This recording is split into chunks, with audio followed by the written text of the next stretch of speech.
Breaking news చూస్తున్నాం. Liquor scam లో Delhi CM Arvind Kejriwal ను అరెస్ట్ చేశారు ఈడీ అధికారులు. కేజ్రీవాల్ నివాసంలోనే ఈడీ అధికారులు అరెస్ట్ చేశారు. ఢిల్లీలో కేజ్రీవాల్ నివాసం దగ్గర హై టెన్షన్ వాతావరణం నెలకొంది. కేజ్రీవాల్ ఫోన్ ను సీజ్ చేశారు ఈడీ అధికారులు. కేజ్రీవాల్ నివాసం దగ్గర ఆప్ కార్యకర్తలు ఆందోళనకు దిగారు. అయితే ఇంటి పరిసరాల్లో 144 సెక్షన్ విధించారు పోలీసులు.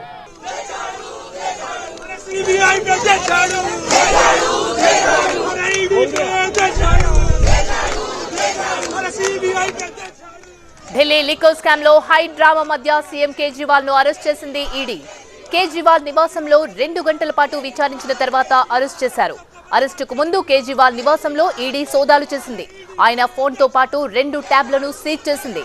ఈడీ అరెస్టు చేసినప్పటి నుంచి సీఎం పదవికి కేజ్రీవాల్ రాజీనామా చేశారని, జైలు నుంచే పాలన కొనసాగుతుందని ఆప్ ప్రకటించింది. కేజ్రీవాల్ అరెస్టును నిరసిస్తూ ఆప్ కార్యకర్తలు, నేతలు భారీ ఆందోళన చేపట్టారు. ఆప్ కార్యకర్తలను పోలీసులు అరెస్ట్ చేశారు. కేజ్రీవాల్ ఇంటి పరిసరాల్లో 144 సెక్షన్ విధించారు. సుప్రీంకోర్టులో ఇవాళ రాత్రి బెయిల్ పిటిషన్ దాఖలు చేయనుంది.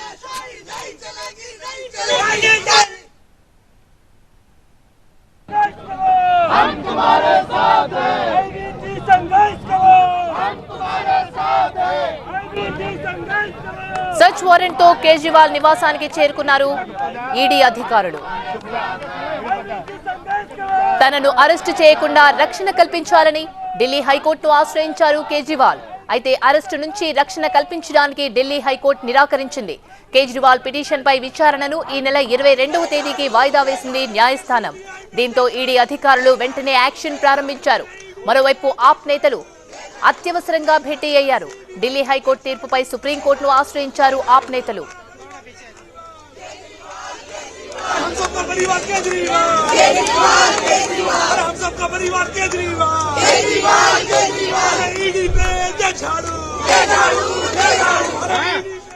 ఇదే అంశానికి సంబంధించి మరింత సమాచారాన్ని మా అసోసియేట్ ఎడిటర్ మహాత్మా అందిస్తారు. మహాత్మా, ఇప్పుడు అక్కడ సిచ్యువేషన్ ఏ విధంగా ఉంది? జైలు నుంచే పరిపాలిస్తారని ఆప్ నేతలు చెప్తున్నారు. ఇది ఎంతవరకు సాధ్యమంటారు?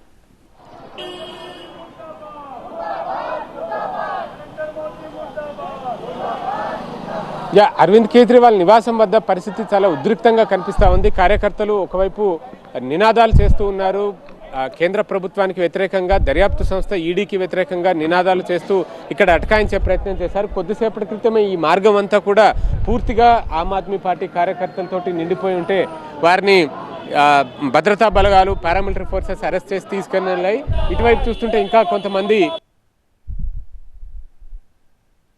మధ్యనే ఒక ఒపీనియన్ పోల్ కూడా చేపట్టింది. కేజ్రీవాల్ ని అరెస్ట్ చేస్తారన్న సమాచారం మనకి ముందు నుంచి ఉంది. ఢిల్లీ లిక్కర్ స్కామ్ లో ఆయన పూర్తిగా పీకల్ నోటుగా కూరుకుపోయారన్న సమాచారం ఉండడం, ఆయన అరెస్ట్ అనివార్యం, తథ్యమని తెలియడంతో ముఖ్యమంత్రిగా మరొకరిని ఎన్నుకుంటారా లేదా జైలు నుంచే అరవింద్ కేజ్రీవాల్ పరిపాలన అందించాలా అన్న దాని మీద ఒపీనియన్ పోల్ కూడా తీసుకున్నట్టు తెలుస్తోంది. అందులో మెజారిటీ పార్టీ నేతలు, కార్యకర్తలు కేజ్రీవాలే ముఖ్యమంత్రిగా కొనసాగాలి, అరెస్ట్ చేసినా సరే జైలు నుంచే ఆయన పరిపాలన అందించాలి అని చెప్పి వారి అభిప్రాయాన్ని వ్యక్తం చేసినట్టుగా తెలిసింది. సో ఈ పరిస్థితుల్లో ఆ రాజకీయ సంక్షోభం తలెత్తకుండా కేజ్రీవాల్ జైలు నుంచే ఎంత మేర నెట్టుకు రాగలుగుతారు అన్నది ఒక ప్రశ్న. అలాగే రాజకీయంగా ఆ పార్టీకి ఇది ఒక పెద్ద ఎదురు దెబ్బగానే మనం చెప్పుకోవచ్చు. ఎందుకంటే ఆయన యాంటీ కరప్షన్ క్రూసేడర్ గా అన్నా హజారే చేపట్టిన అవినీతి వ్యతిరేకోద్యమం నుంచి ఆయన తన రాజకీయ జీవితాన్ని ప్రారంభించి చివరికి అదే అవినీతి ఆరోపణలతోటి ఒక మద్యం కుంభకోణం కేసులో ఇప్పుడు అరెస్ట్ అయ్యారంటేనే ఎక్కడి నుంచి మొదలైన ప్రస్థానం ఎక్కడికి ఎండ్ అయిందో మనకి క్లియర్ కట్ గా కనిపిస్తా ఉంది. ఇకపోతే కేసుకి సంబంధించి చూసుకుంటే కేజ్రీవాల్ పాత్ర పూర్తిగా నిర్ధారణ చేసుకున్న తర్వాతనే దర్యాప్తు సంస్థలు ముందుకొచ్చాయి. ఆయన క్రమంలో ఆయన ప్రశ్నించడం కోసం చాలా రోజులుగా ఎన్ఫోర్స్మెంట్ డైరెక్టరేట్ సమన్లను జారీ చేస్తూ వెళ్ళింది. కాకపోతే సమన్లను ఆయన బేఖాతరు చేస్తూ వెళ్లారు. 9 సమన్లను ఆయన పట్టించుకోలేదు. వాటికి ఏదో ఒక సాకు చెప్పి రిప్లై ఇస్తూ వచ్చారు తప్పితే ఆయన విచారణకు హాజరు కాకపోవడంతో ఎన్ఫోర్స్మెంట్ డైరెక్టరేట్ ఇక నేరుగా ఆయన ఇంట్లో సోదాలు జరపడానికి సెర్చ్ వారెంట్ మరీ తీసుకుని వచ్చారు.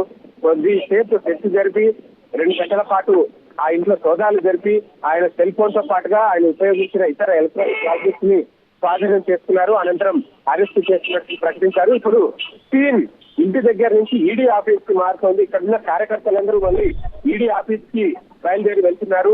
ఆమ్ ఆద్మీ పార్టీ నుంచి వారి సోషల్ మీడియా గ్రూప్స్ లో ఒక మెసేజ్ సర్క్యులేట్ అవుతుంది. ఎక్కడికక్కడ దేశంలో ఉన్న ఈడీ ఆఫీసుల ముందు ధర్నా చేపట్టాలి, కేజ్రీవాల్ అరెస్ట్ ని నిరసిస్తూ ఈ ధర్నా చేపట్టాలంటూ పిలుపునిచ్చారు. దాంతో ముంబైలో ఉన్న ఈడీ ఆఫీస్ నుంచి మొదలుపెట్టి దేశవ్యాప్తంగా ఈడీ ఆఫీసుల చుట్టూ ఎక్కడైతే ఆమ్ ఆద్మీ పార్టీకి క్యాడర్ ఉందో అక్కడ ఈ ధర్నాలు చేపట్టాలని చెప్పి నిర్ణయించారు. ఢిల్లీలో కూడా ఈడీ ప్రధాన కార్యాలయానికి ఆమ్ ఆద్మీ పార్టీ నేతలు పెద్ద ఎత్తున చేరుకుంటున్నారు. దాన్ని దృష్టిలో పెట్టుకుని ఢిల్లీ పోలీస్ యంత్రాంగం ఈడీ అభ్యర్థుల మేరకు అక్కడ భారీగా బలగాలను మోహరించి భద్రతా ఏర్పాట్లను చేసింది.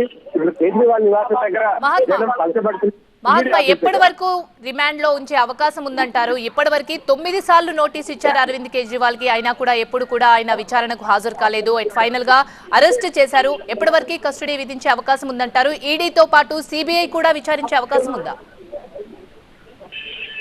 ఫస్ట్ అయితే ఇప్పుడు ఈడీ ఈ దర్యాప్తులో ఈడీ కేసులో అరెస్ట్ అయ్యారు కాబట్టి ఆయనను రేపు ఈడీ కోర్టులో హాజరుపరుస్తారు.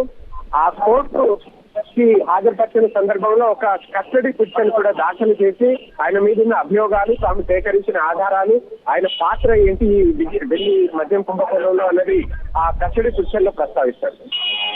అప్పుడు న్యాయస్థానం ఎన్ని రోజుల కస్టడీకి ఇచ్చింది అనేది చూడాలి. కవితను అరెస్ట్ చేసినప్పుడు 10 రోజుల పాటు తమ కస్టడీకి అప్పగించాలంటూ పిటిషన్ దాఖలు చేస్తే న్యాయస్థానం 7 రోజుల పాటు కస్టడీకి ఇచ్చింది. ఇప్పుడు కేజ్రీవాల్ అయితే 10 రోజుల పాటు కస్టడీ కోర్టు పిటిషన్ దాఖలు చేసే అవకాశం ఉంది. అందులో న్యాయస్థానం కనీసం 7 రోజుల పాటు కస్టడీకి ఇవ్వచ్చు. ఎందుకంటే ఇదే కేసులో అరెస్ట్ అయిన కవిత ఆల్రెడీ ఈడీ కస్టడీలోనే ఉన్నారు. ఆమెతో పాటు కలిపి కూర్చోబెట్టి ప్రశ్నించాల్సిన అవసరం ఉందని ఎలాగూ చెప్తారు. ఆ క్రమంలో కవిత కస్టడీని కూడా ఎక్స్టెండ్ చేయమని చెప్పారు. ఎల్లుండి మధ్యాహ్నం 12 గంటల వరకు కవిత కస్టడీ ఉంది. ఆ సమయంలో కోర్టులో హాజరుపరిచి కవితను వారం రోజుల పాటు ప్రశ్నించాము, కొంత సమాచారం రాబట్టాము, మరింత రాబట్టాల్సింది. ఈ క్రమంలో కేజ్రీవాల్ కూడా అరెస్ట్ అయ్యారు కాబట్టి ఆయనతో కలిపి ప్రశ్నించాల్సిందని చెప్పి ఆమె కస్టడీని ఎక్స్టెండ్ చేయించడం, కేజ్రీవాల్ ని రేపు కస్టడీ కోరడం, ఈ రెండు జరుగుతాయి.